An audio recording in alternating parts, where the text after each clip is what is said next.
आज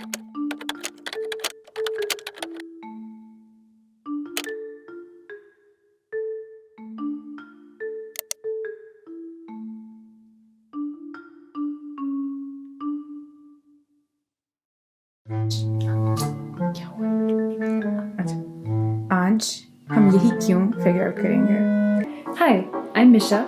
And I'm Reej, and today we're going to talk about Christopher Columbus. So we all know about Christopher Columbus. He discovered America from the European side. And recently, a lot of new aspects about his expedition have been coming to light.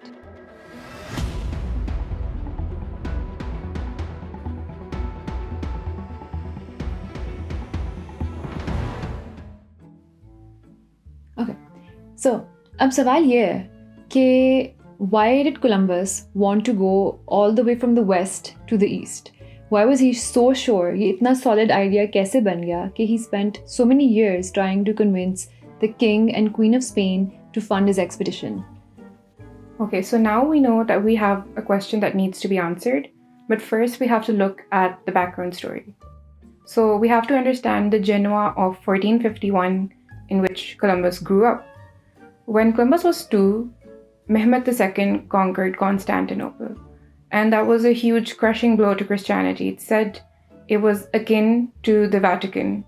So we have to understand that the whole Christian community in Genoa was sort of fearing the Ottoman Empire, who they inherently saw as representing all of Muslims and Islam. Soon they captured Terbzon as well, another major Genoese mercantile port. And then there was this air of uncertainty in Genoa, that what is going to go next? And us and them sort of mindset started forming, and it inherently affected the young Christopher Columbus when he grew up. And now this happened through 4 things mainly. The first being the Knights of Hospitaller St. John that had a knighthood based in Genoa. They provided medical care, free food, and lodging to all those who joined the Crusades towards Jerusalem. This was also reflected in the Mass, which is point 2, that affected Columbus greatly. All throughout his life, in his religious circles, in churches, he heard the need of gaining Jerusalem, a holy Christian land, back from the conquerors. And who were they? Another point that's quite important in Christopher's story is that as a child, he went to the mercantile ports in Genoa quite often and interacted with a lot of sailors and merchants and people who came and went by through those ports. And because of the knighthood based in Genoa, they frequented a lot of former Crusaders as well as new people passionate about the crusade to Jerusalem, who influenced his mind regarding what he wanted to do and why he wanted to pursue this journey. And lastly, but not leastly, that's not a word. Now this is just the background, and there was one last thing that influenced him heavily. So now, as Reed mentioned, so we know that this ideology is developing in Columbus's life, and he sees an issue. He sees the Muslim issue in his life, but he doesn't know the solution to it. So now here is where the trigger and the idea for the expedition begins in his life. And the whole thing starts with the Grand Khan fantasy. Now, a little while back, in about the end of 1200s, there's a man called Marco Polo. And even though वो एक Venetian है, लेकिन वो उस time पे Genoa में एक jail में होता है, एंड उसका एक सेलमेट होता है, इसका नाम होता है रस्टेशेलो. एंड वो बंदा आगे जाके उसको मार्को पोलो अपनी ना कहानियाँ सुनाता होता है कि मैं यहाँ ट्रैवल किया, वहाँ ट्रैवल किया. तो आगे जाके वही है जो ट्रैवल्स ऑफ मार्को पोलो की बुक लिखता है. एंड उस बुक का जो एक मेजर प्लेयर होता है ना, वो होता है द ग्रैंड खान. बहुत सारे हिस्टोरियंस के हिसाब से grand Khan probably is Kublai Khan. And वो मार्को पोलो की बुक के हिसाब से ही is not actually Christian, but there are lot of Christians in his court. And वो कहता है कि वो basically this is a land जो कि हम फैक्ट चेक करेंगे साथ साथ, जो कि बेसिकली कॉन्स्टेंटिनोपल, जेरूसलम, बगदाद और अफ़गानिस्तान से भी आगे जाके एक लैंड है जो कि बहुत रिच है, रिच इन रिसोर्सेज, सोना चांदी हर चीज़ है उनके पास. And वहाँ का ruler देखें, he's not a Christian, but he would like to be one. So this is something that kind of sparks Columbus's imagination, and he thinks, okay, this can be a solution to all our problems. And we know for a fact that Columbus actually was very influenced by the writings of by the travels of Marco Polo, because the Travels of Marco Polo is one of the 9 books जो कि Columbus की personal library में से survive किए हैं आज तक. And जो उसके images मिलते हैं online वगैरह, उनमें they show कि Columbus ने actually उसके margin के अंदर notes भी बनाए हुए हैं, मतलब annotations की हुई हैं. तो he's clearly very influenced and उसने बहुत research किया है about this whole thing. तो जहाँ पे हमें लग रहा है कि ग्रैंड खान वाली सारी एक फैंटेसी है, जिसमें कुछ सच भी है, क्योंकि उस टाइम के अराउंड वहाँ पे एक eastern Nestorian church actually establish हो गई थी, एंड यस वहाँ पे क्रिश्चियनिटी फैल रही थी. हाउएवर जो मेजर डिसेंडेंट्स थे of the grand Khan and the grand Khan himself, they never converted, but this is something that had started to spread. So Marco Polo की बातों में सच्चाई भी थी. सो 1280 के अंदर भी, क्योंकि कुछ एनवॉयज आते हैं उस ईस्टर्न नेस्टोरियन चर्च से टू द पोप, एंड वो बल्कि पूरा लेटर लेके आते हैं.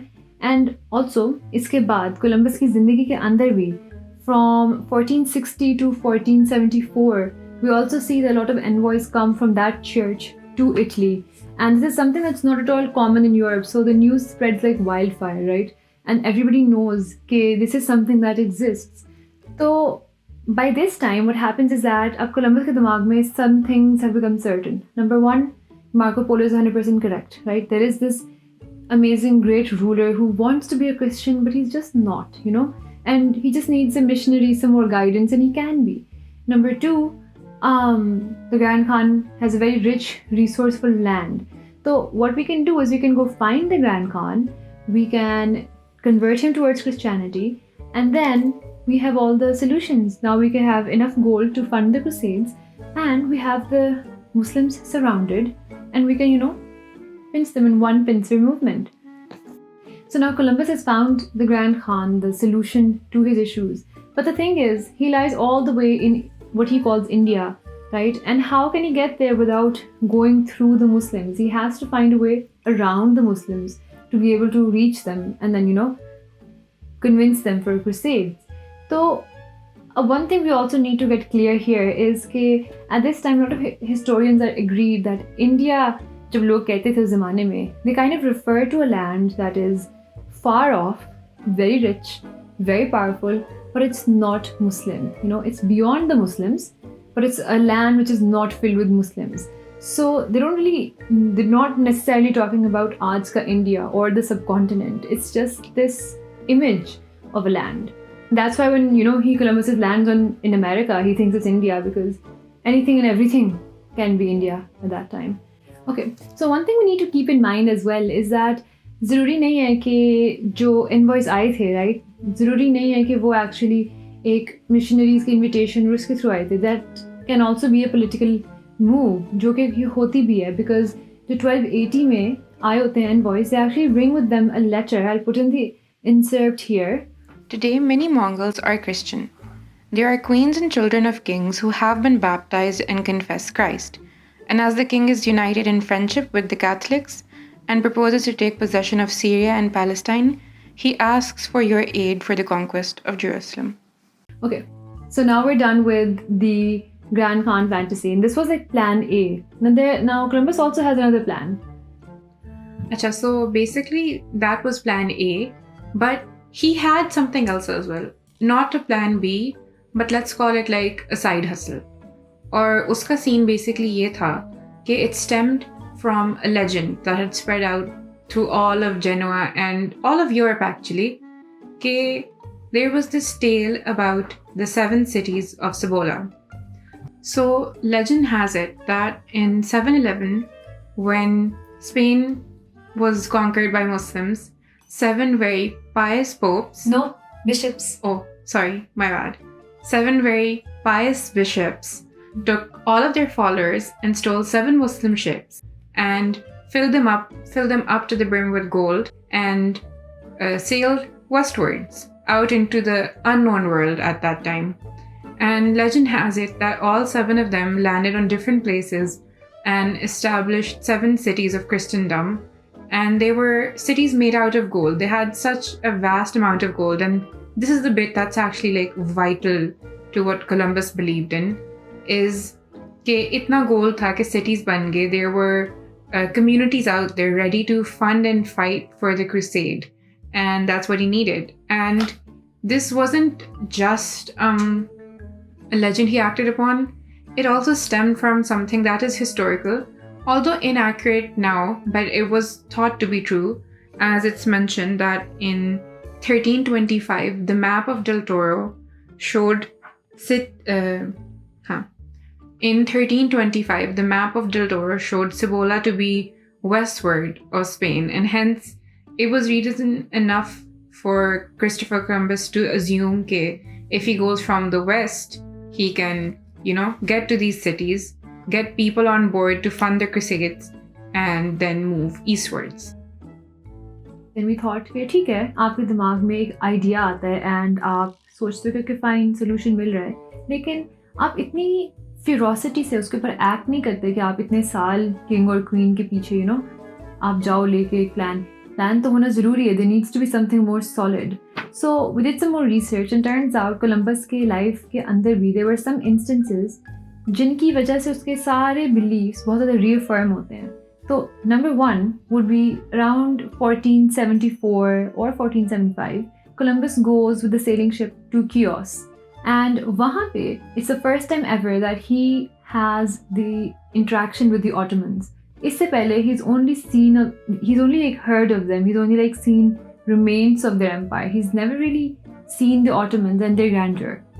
So when he meets the Ottomans and he sees their grandeur and their skill and the level that they're at, he comes back and in his writings he mentions that we're going to take a long time to catch up. हम लोग उनके skill और intellect के कहीं करीब भी नहीं पहुंचते. And he's very taken aback by how far behind Europe is at this time, because they've come out of the dark ages, but they're not really at their peak at the moment, So he's kind of, depressed कि क्या हो रहा है. तो यहाँ पे he starts thinking that something needs to be done about this. And then later in life, in about 1477, Columbus actually goes to England. And वहाँ पे he has an experience where on one of the shores, he finds these two bodies that wash up on the shore. And he describes them as men of Cathay, which probably means that they were Native Americans, because they look different to him, They didn't look like any of the people or ethnicities that उसने कभी भी देखी नहीं. And he kind of describes them in his own words, and this is an exact quote. This is what he says. Men of Cathay have come from the west. Of this we have seen many signs, and especially in Galloway in Ireland, a man and a woman of extraordinary appearances have come to land on 2 tree trunks. Okay. So the third strike is when he goes to Sao George de Mina. I might have butchered the name, but this is in present-day Ghana. And when he goes there, he realizes 3 things. Number 1, that he finds precious metals in the soil, and he finds a lot of them. And because he's a learned man, he's gone to school, he knows about maps and everything, he realizes कि जो same latitudes में areas होते हैं, उनकी जो soil है, उनकी composition similar होती है. तो ये फिर से reaffirm करता है idea of Marco Polo, of having riches in the land of Grand Khan. So he says, okay, number 1 ticked off, वहाँ पे भी gold होगा and enough to fund the crusades. Now, number 2 is that he hears these stories and these random people telling him all the time that there are these logs जो कि wash up होती हैं उनके shores पे, which are carved by human hand and they're coming from the west, right? वहाँ पे they don't know of any land at the moment. Like all the people over there know कि ये African या किसी और की नहीं इनको जानते हैं. So this kind of reaffirms the same thing कि okay, if men of Cathay and if these logs can float across from the west, तो जो भी land structure है जो कि उनके लिए इंडिया है, that must not be too far away. मतलब they can always get to it. Okay. So now lastly, Columbus की इस journey to Ghana kind of solves one major problem for him. So basically जब ये क्या कहते हैं Europe में होता है, वहाँ पे he realizes कि even if he wants to sail westwards, he'll have to figure out a way how to, because वहाँ पे जो currents हैं, the winds हैं, they're basically pushing all the boats inwards. They're pushing them eastwards towards Europe. So it's very hard to even sail westwards वहाँ से. But down in Africa, when you come down to Africa, यहाँ पे जो currents हैं, they're quite opposite. They go out to the west. So he kind of, forms a plan. Now he has Now he has a plan, he has a route, and he has the inspiration to kind of go for it and present a solid plan with actual proof and backings to the King and Queen of Spain and get his expedition funded. Acha, so all of this is fine, lekin we also have to think कि हम assume तो नहीं कर रहे कि he wanted to do a crusade just considering his socio-political atmosphere? Or क्या ये सच था? Was he actually the explorer we studied about? Or was he like a crusader? Like, ये हम कैसे define करें? So, maybe ये सोच रही थी कि मतलब are we just assuming due to his background, due to everything that we've learned about the time? Because given the environment and everything, ठीक है, we can put certain assumptions. But the thing is कि हर एक की सोच, हर एक का passion, हर एक की motivation different होती है. Given that, you never really know anybody's motivation until they tell you themselves. And luckily for us, Columbus did tell us himself. On December 26, 1492, Columbus actually writes a letter in his diary to the sovereigns of Spain, जिसमें वो नहीं कहता है अगर 3 सालों के अंदर वो इतना सोना जमा कर लेगा कि वो एक क्रूसेड को फाइनेंस कर सके. उसके अपने अल्फाज हैं to conquer the holy spatula, for thus I urged your highnesses to spend all the profits of this my enterprise on the conquest of Jerusalem. So this shows he has an idea, he has a route, and the game is set, and he's ready to play it.